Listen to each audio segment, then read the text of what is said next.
Graça e paz, irmãos, mais uma vez juntos para compartilhar, e quero compartilhar a palavra do Senhor mais uma vez, e quero dar continuidade, na verdade, concluir a reflexão que estamos fazendo no primeiro capítulo da Epístola de 1 Pedro. Começamos quarta-feira, fomos no domingo, quarta-feira passada demos continuidade, hoje fechamos e concluímos este tema tão importante que desejo que o irmão possa compreender nesta manhã sobre esta regeneração, sobre esta transformação que o Senhor Jesus causou-nos através da sua graça e do seu poder. Vamos ler juntos 1 Pedro capítulo 1, verso 3 ao verso 12. 1 Pedro capítulo 1, verso 3 a 12 diz assim: Bendito o Pai, o Deus e Pai de nosso Senhor Jesus Cristo, que, segundo sua misericórdia, nos regenerou para uma viva esperança mediante a ressurreição de Jesus Cristo dentre os mortos, para uma herança incorruptível, sem mácula, imarcessível, reservada nos céus para vós outros, que sois guardados pelo poder de Deus, mediante a fé, para a salvação preparada para revelar-se no último tempo. Nisto exultais, embora no presente por breve tempo, se necessário, sejais contristados por várias provações, para que, uma vez confirmado o valor da vossa fé, muito mais preciosa do que o ouro perecível, mesmo apurado por fogo, redunde em louvor, glória e honra na revelação de Jesus Cristo, a quem, não havendo visto a mais, no qual, não vendo agora, mas crendo, exultais com alegria indizível e cheia de glória, obtendo o fim da vossa fé, a salvação da vossa alma. Foi a respeito desta salvação que os profetas indagaram e inquiriram, os quais profetizaram acerca da graça a vós outros destinada, investigando atentamente qual a ocasião ou quais as circunstâncias oportunas indicadas pelo Espírito de Cristo que neles estava, ao dar de antemão testemunho sobre os sofrimentos referentes a Cristo e sobre as glórias que os seguiriam. A eles foi revelado que, não para si mesmos, mas para vós outros ministravam as coisas que agora vos foram anunciadas por aqueles que, pelo Espírito Santo, enviado do céu, vos pregaram o Evangelho, coisas essas que anjos anelam prescrutar. Ou, a palavra prescrutar, também observar atentamente, analisar com profundidade. Bem, meus irmãos, Deus nos regenerou. O texto nos coloca desta forma: regenerou-nos por sua misericórdia, sua grande e plena misericórdia. Para que isso? Para termos uma viva esperança, para termos uma herança incorruptível e para termos a salvação eterna. Nós somos transformados para podermos experimentar esta realidade. E isto nos dá motivo para celebrar. Pedro mesmo diz isso, que é um motivo para estarmos exultando cada momento de nossa vida, e exultar é ter esta sensação de alegria que invade, que domina, que controla, que mobiliza as nossas atitudes, mesmo quando temos momentos de tristeza. A alegria sempre vem a cada manhã. Você pode chorar à noite, mas pela manhã vem a alegria. Pois bem, preparando essa experiência, essa regeneração que nos promove essa viva esperança, herança incorruptível e salvação eterna, ela nos causa, então, esta alegria. E esta alegria nos prepara, cada um de nós, a cada dia, para as provações que teremos ou que temos a cada momento. Seria muito difícil viver se nós não tivéssemos em nossa vida, na nossa mente, no nosso coração, essa esperança viva, a certeza de um lugar que a gente vai estar devidamente preparado para nos receber, porque Deus nos prometeu a salvação. Isso, então, enche o nosso coração de alegria, porque no mundo temos aflições, no mundo temos dificuldades, as provações são constantes, e como eu falei na quarta-feira, estas provações elas estão aí diariamente nos tentando levar a uma condição que nem sempre é uma condição feliz. Por esta razão, Pedro diz exatamente isso. Ao sabermos que temos estas bênçãos, devemos nos alegrar, porque esta alegria vai nos auxiliar no tempo de provação. Um tempo de provação testando a nossa fé, que precisa ser forjada, ela precisa ser trabalhada. Por esta razão, devemos entender e nos preparar para experimentar as provações que vêm pela frente, sejam elas quais forem. Às vezes, em algum momento, experimentamos momentos de grande dor.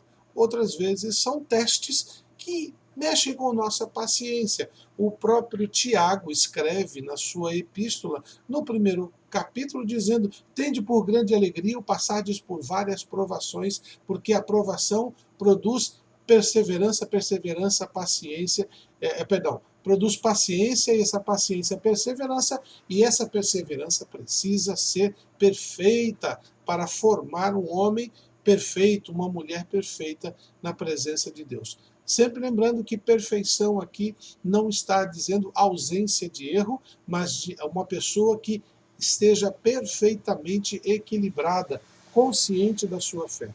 Quando nós temos esse tipo de maneira de pensar, de enfrentar as provações, nos permitindo que a alegria da salvação seja senhora do nosso pensamento, nós aprendemos que provações são momentâneas, elas podem durar um tempo, mas elas acabam, elas não são eternas. Segundo lugar, elas são diversas. Não existe só um tipo de provação, só uma maneira, existem várias formas. E entendemos que estas provações, elas estão exatamente fazendo isso, nos forjando a nossa fé.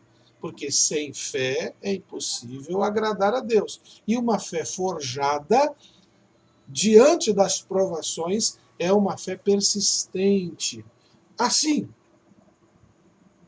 Pedro continua na sua reflexão no capítulo 1, dizendo de que esta fé forjada, vivida, experimentada, construída, ela sempre será para a glória do nosso Senhor.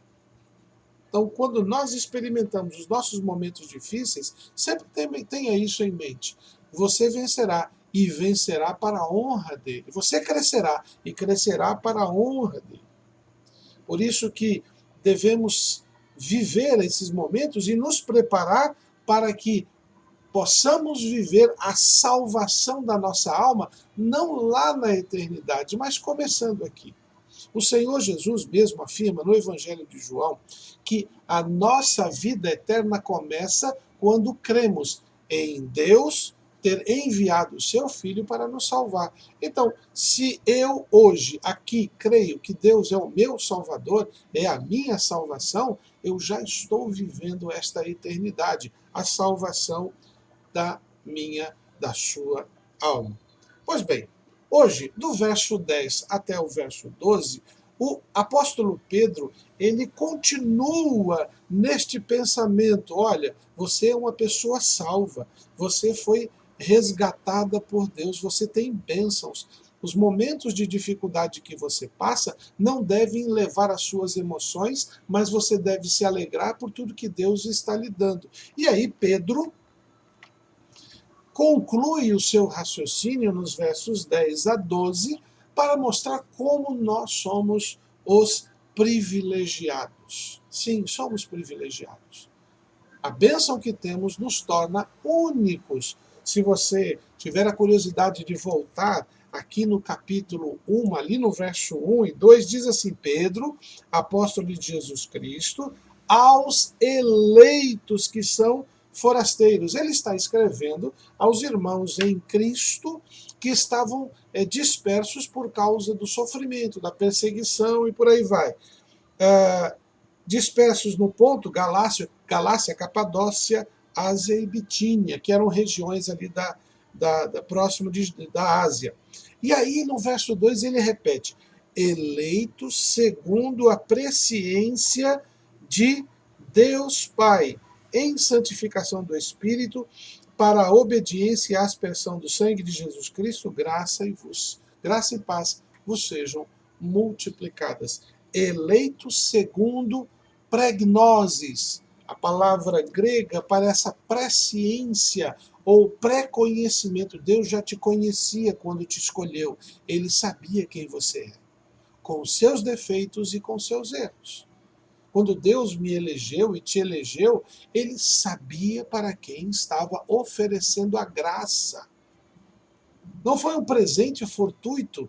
Você não tropeçou diante do amor de Deus. Foi Deus que parou na sua frente e lhe disse: Tó, estou lhe oferecendo. E com esta certeza em seu coração, você precisa entender quão é você privilegiado no mundo. Eu, quando estava na faculdade, ouvi, e sempre as faculdades fazem isso, né? Falando do privilégio de ser universitário e falando do percentual da população, no Brasil, no caso, e no mundo, daqueles que entram numa universidade, exaltando aquela condição para que os alunos se sentissem motivados para estudar e se sentirem bem ali no curso. Aqui, Deus está te dizendo: eu te escolhi. Você é um privilegiado. Você é uma privilegiada. Levante sua cabeça. Comece a perceber o quão importante você é. E aí, Pedro, no verso 10, no capítulo 1, verso 10 da sua primeira epístola, ele diz assim: foi a respeito desta salvação, veja, salvação, graça, tudo que eu falei agora, que os profetas perguntaram e questionaram, os quais profetizaram acerca da graça a vós outros destinada. Eles questionaram: Deus, como é que vai ser isso, essa graça? Como é que vai acontecer? Mas era destinada a outros, a nós. E aí os profetas, investigando atentamente qual a ocasião ou quais as circunstâncias oportunas indicadas pelo Espírito de Cristo que neles estava, ao dar testemunho, ao dar de antemão testemunho sobre os sofrimentos referentes a Cristo e sobre as glórias que o seguiriam. A eles foi revelado o quê? A estes profetas. Não para si mesmos, mas para vós outros. Ministravam as coisas que agora vos foram anunciadas por aqueles que, pelo Espírito Santo enviado do céu, vos pregaram o Evangelho, coisas essas que os anjos anelam observar. Meus irmãos, você é alguém que é privilegiado por Deus. Deus te escolheu. Não pelo fato somente de você estar numa igreja centenária, de fazer parte de um grupo que vai completar 100 anos, de ser a primeira igreja evangélica no estado de Rondônia. Estas são bênçãos pequenas, importantes, mas não iguais ao privilégio de poderem dizer: sou salvo. Não porque mereço, mas porque Deus, no seu pregnosis, na sua eleição, me escolheu, te escolheu. Ele olhou para você, sabendo quem você era, do jeito que você era, com seus defeitos, suas falhas, e disse: vem para mim, que eu vou tornar você, vou transformar você, eu vou dar a você todas as condições de ser melhor do que você já é. Se você já era uma boa pessoa, se tornou melhor ainda. Não te dava direito ser boa pessoa de ir para o céu. Por isso que Deus, ao te oferecer a graça, trouxe a você a salvação de sua alma. Porque como boa pessoa você já estava cuidando do seu corpo, mas a sua alma precisava do caminho certo para ser encaminhada. Então, como nós somos os privilegiados, além de tudo isso que falei, o texto que acabo de ler, final, verso 10 a 12, nos faz entender, em primeiro lugar, que o que temos e somos foi determinado por Deus. Nós não fizemos nada, nós não trabalhamos para isso, Nós não escolhemos de antemão, foi de antemão que Deus nos privilegiou com sua graça, com seu amor, com sua salvação. Precisamos entender que, por sermos assim tão privilegiados por Deus, precisamos viver esta vida neste tempo de tal forma que este Deus seja honrado, seja glorificado. Lembre-se do que falei da provação? Somos provados, somos forjados para que a nossa fé seja tão bem elaborada e tão purificada que tudo seja para a honra e glória do Senhor Jesus. Em primeiro lugar, você é privilegiado porque você tem o que você tem, você tem, e o que você é neste momento foi determinado por Deus. Alegre-se com esse fato. Compartilhe isso com outros, porque existem muitas outras pessoas que precisam ouvir da mensagem e descobrir esta eleição de Deus. Segundo lugar, o verso 11 nos diz que os profetas do passado, eles investigando atentamente qual a ocasião e quais circunstâncias oportunas indicada pelo Espírito de Cristo que neles estava, ao dar testemunho de antemão sobre o sofrimento referente a Cristo. Veja, você é privilegiado porque você não precisa sofrer para poder estar na presença de Deus. Cristo já planejou, Cristo havia planejado e sofreu em nosso lugar. Tudo aquilo que precisamos ou precisaríamos pagar para podermos ter uma relação com Deus já foi paga. Cristo sofreu. Os profetas inquiriram e perguntaram: quando será isso? Como será isso? De que forma? E Deus mostra a eles de maneira muito clara que Cristo faria isso por sua graciosidade, por seu amor a cada um de nós. Precisamos compreender e demonstrar através de nossas atitudes um coração agradecido por tudo que Deus tem nos feito. Terceiro e último lugar. No verso 12, diz assim: a eles foi revelado, aos profetas, né?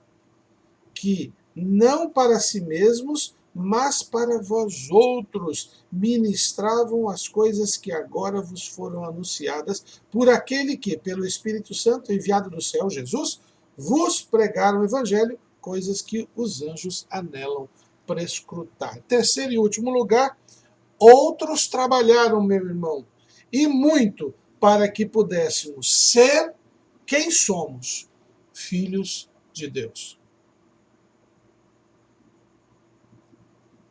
Somos privilegiados porque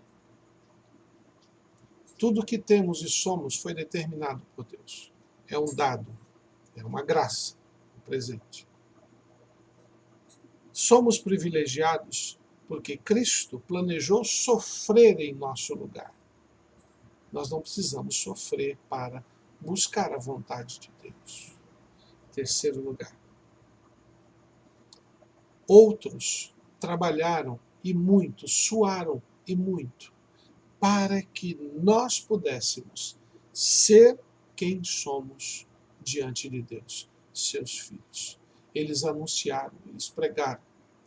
Esta igreja é uma igreja privilegiada, porque Deus moveu o coração de um homem para vir aqui. E este homem anunciou a graça de Cristo Jesus. Vidas aceitaram a Cristo, se uniram a Ele no trabalho e fundaram a primeira igreja batista. E isso se repete ano após ano, voltando no tempo. Então, nós hoje temos o privilégio de experimentar da graça, por causa da graciosidade de Deus, em ter planejado, em ter removido o sofrimento, em ter mobilizado as pessoas para nos dizer de seu amor. Você agora é desafiado a dar continuidade a este legado, porque nós vamos continuar anunciando, porque as gerações vindouras precisam experimentar do mesmo privilégio. Que Deus te abençoe e faça com que você nesta manhã entenda: eu sou privilegiado, você é privilegiado. Vamos viver o privilégio que Deus nos deu da salvação de nossas almas, tornando-nos seus filhos. Deus te abençoe nesta manhã e que possamos ter um domingo de paz, principalmente possamos nos ver no culto à noite. Vamos orar? Querido Pai, muito obrigado pelo privilégio de podermos ser seus filhos e filhas. Muito obrigado pelo privilégio de poder estudar a sua palavra e aprender sobre esta bênção que o Senhor nos dá. Obrigado, Senhor, pela vida das tuas ovelhas que ouvem a mensagem neste momento. E elas possam entender o lugar todo especial que o Senhor nos colocou e como podemos, em teu nome, honrar esta salvação concedida por meio de Jesus Cristo. Obrigado, Pai, pela bênção da tua palavra, obrigado pela bênção da vida eterna, obrigado pela vida daqueles que foram bênçãos em nossas vidas para podermos hoje nos sentir e viver como privilegiados em Cristo Jesus. Que Deus, que o Senhor nos abençoe, que sua graça nos dê a cada dia a certeza deste cuidado do Senhor. Em nome de Jesus. Amém. Que Deus te abençoe. Até o próximo encontro.